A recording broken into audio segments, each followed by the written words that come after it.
मित्रों नमो नमः। कैसे हैं आप सब लोग। दोस्तों शुक्ला एकेडमी प्रयागराज के यूट्यूब चैनल में आप सभी लोगों का हार्दिक स्वागत है।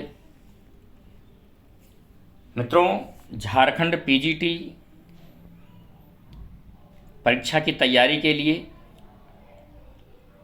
हम लोग निरंतर वीडियो देख रहे हैं और निरंतर अध्ययन कर रहे हैं। आज इसी क्रम में हम लोग भारतीय संस्कृति के टॉपिक में वर्ण व्यवस्था को देखेंगे, जो पीजीटी परीक्षा की दृष्टि से अति महत्वपूर्ण है।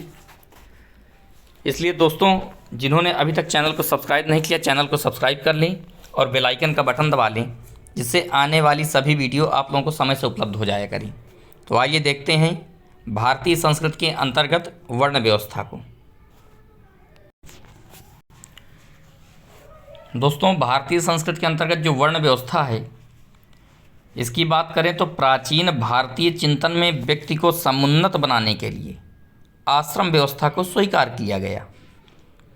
धर्मशास्त्रों और स्मृतियों में ब्राह्मण, क्षत्रिय, वैश्य तथा शूद्र वर्णों का उनके उद्गम एवं धार्मिक प्रवृत्तियों के आधार पर जो स्पष्ट विभाजन किया गया है, वह है ब्राह्मणोस्य मुखमासीद बाहु राजन्यः कृतः ऊरु तदस्य वैश्यः पदभ्यां गुंग शूद्रो अजायत। ब्राह्मणोस्य मुखमासीद कहा गया है कि भगवान के मुख से ब्राह्मण की उत्पत्ति हुई है। बाहु अर्थात हाथों से राजन्य क्षत्रिय की उत्पत्ति हुई है। ऊरु तदस्य वैश्य, ऊरु अर्थात जंघा से वैश्य की उत्पत्ति, और पदभ्याम शूद्रो अजायत पैरों से शूद्रों की उत्पत्ति हुई है, ऐसा ऋग्वेद में आता है। दोस्तों तदनुसार चारों वर्णों के कर्तव्य इस प्रकार हैं। जो चार वर्ण बताए गए हैं इस मंत्र में कि ब्राह्मणों से मुखमासीद बाहु राजन्य कृतः ऊरु तदसद वैश्य पदभ्याम शूद्रो अजायत।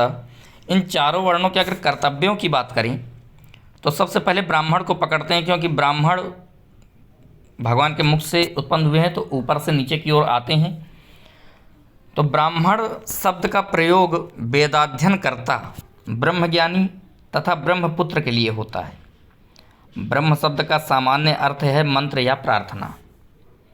इस प्रकार यज्ञ कार्य संलग्न सोमपाई मनीषी को ब्राह्मण माना गया है। इसकी उत्पत्ति विराट पुरुष के मुख से मानी गई है। फलतः यह वर्ण व्यवस्था में सर्वप्रथम परिगणित है, वर्ण व्यवस्था में सबसे पहले गिना जाता है।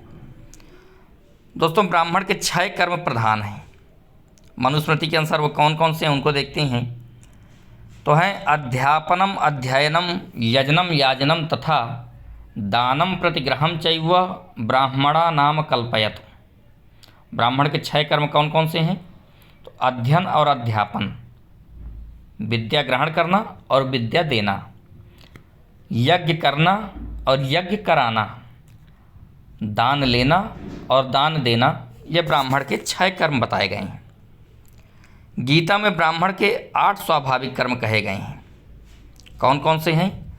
तो समो दमस तपः शौचम क्षांतिरार्जवमेव च ज्ञानम विज्ञानमास्तिक्यम ब्रह्मकर्म स्वभावजम। 8 कर्म जो हैं गीता में उनको देखते हैं। तो पहला है सम, दूसरा है दम, तीसरा है तप, चौथा है शौच अर्थात पवित्रता, 5वां है क्षमा भाव। क्षमा भाव का अर्थ है कि कोई अगर गलती करता है तो उसको क्षमा करना। 6वां है आर्जव अर्थात सरलता, अकड़ता नहीं होनी चाहिए, ब्राह्मण के अंदर सरलता होनी चाहिए। 7वां है ज्ञान विज्ञान और 8वां है आस्तिकता। आगे है दोस्तों ब्राह्मण को भूसुर कहा जाता है अर्थात पृथ्वी का देवता।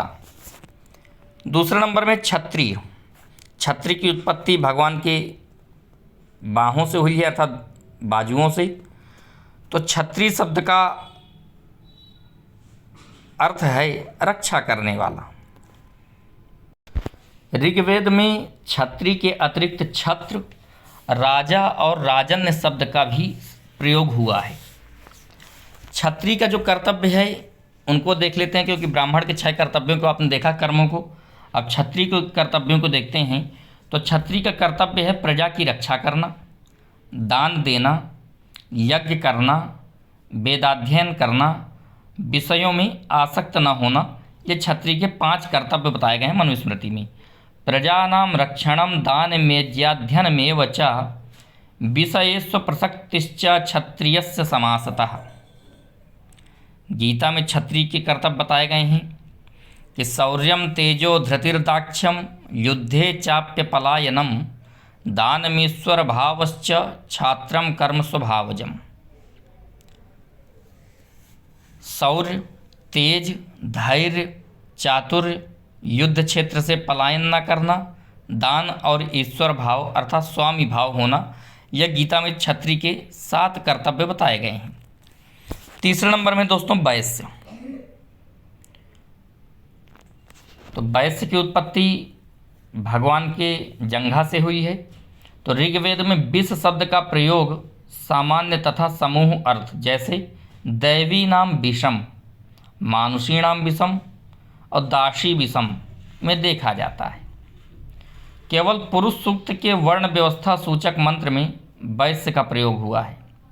संभवतः व्यापारी वर्ग वैश्य समूह में रहता है, इसलिए विष शब्द से श्यंग प्रत्यय के योग से वैश्य निष्पन्न हुआ है। वैश्य शब्द वैश्य के कर्तव्य अगर देखें तो पशूनाम रक्षणम दानमिज्याध्ययनमेव च वणिक पथम कुसीदम च वैश्यस्य कृषिमेव च। वैश्य के भी 7 कर्तव्य बताए गए हैं। 7 कर्तव्य कौन कौन से इनको देख लेते हैं। तो पशुओं की रक्षा करना, पशु नाम रक्षणम, फिर है दान मिज्याध्ययनमेव च, दान देना, इज्या अर्थात यज्ञ करना, अध्ययनमेव च वेदाध्ययन करना, वणिक पथम व्यापार करना, कुसिदम च ब्याज लेना और वैश्यस्य कृषिमेव च कृषि करना। ये वैश्य के कर्तव्य हैं। गीता में भी वैश्य के कर्म बताए गए हैं कि कृषि गौरक्ष वाणिज्यम वैश्य कर्म स्वभावजम। कृषि, गौरक्षा और वाणिज्य अर्थात व्यापार करना, ये वैश्य के कर्म बताए गए हैं गीता में।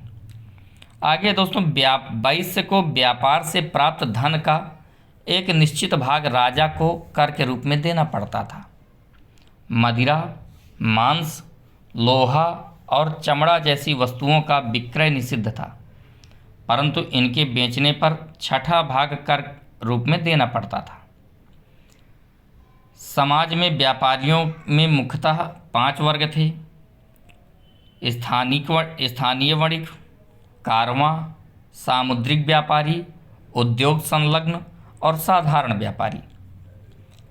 हेमचंद्र ने 8 प्रकार के वैश्यों का उल्लेख किया है। कहा है सत्यानृतम तु वाणिज्यम वाणिज्या वणिजो वणिक क्रय विक्रयिकः पण्याजीवा पाणिक नैगमा। आगे है दोस्तों चौथे नंबर में शूद्र। शूद्र भगवान के पैरों से उत्पन्न हुआ है और शूद्र शब्द का अर्थ है शोक करने वाला। दोस्तों ऋग्वेद में केवल एक बार यह शब्द प्रयुक्त हुआ है और वह भी वर्ण व्यवस्था के विषय में। शूद्र के कर्तव्यों की बात करें तो मनुस्मृति में शूद्र का एकमात्र कर्तव्य द्विज सेवा बताया गया है, अर्थात ब्राह्मण सेवा।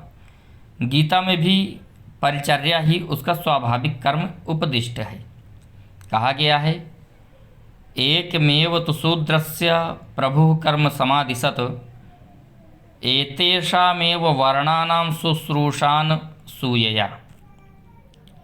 परिचर्यात्मकं कर्म शूद्रस्यापि स्वभावजम। इस प्रकार से दोस्तों शूद्र के कर्तव्य के विषय में गीता में कहा गया है। तो दोस्तों आज आप लोगों ने भारतीय संस्कृत के अंतर्गत वर्ण व्यवस्था का अध्ययन किया। इस वर्ण व्यवस्था में सबसे पहले आपने ब्राह्मण का, फिर क्षत्रिय का, फिर वैश्य का और फिर शूद्र के बारे में जाना कि इनकी उत्पत्ति कहाँ से हुई है और इनके कर्म क्या क्या हैं, इनके कर्तव्य कौन कौन से हैं, आप लोगों ने अध्ययन किया। तो ब्राह्मण के 6 कर्म हैं और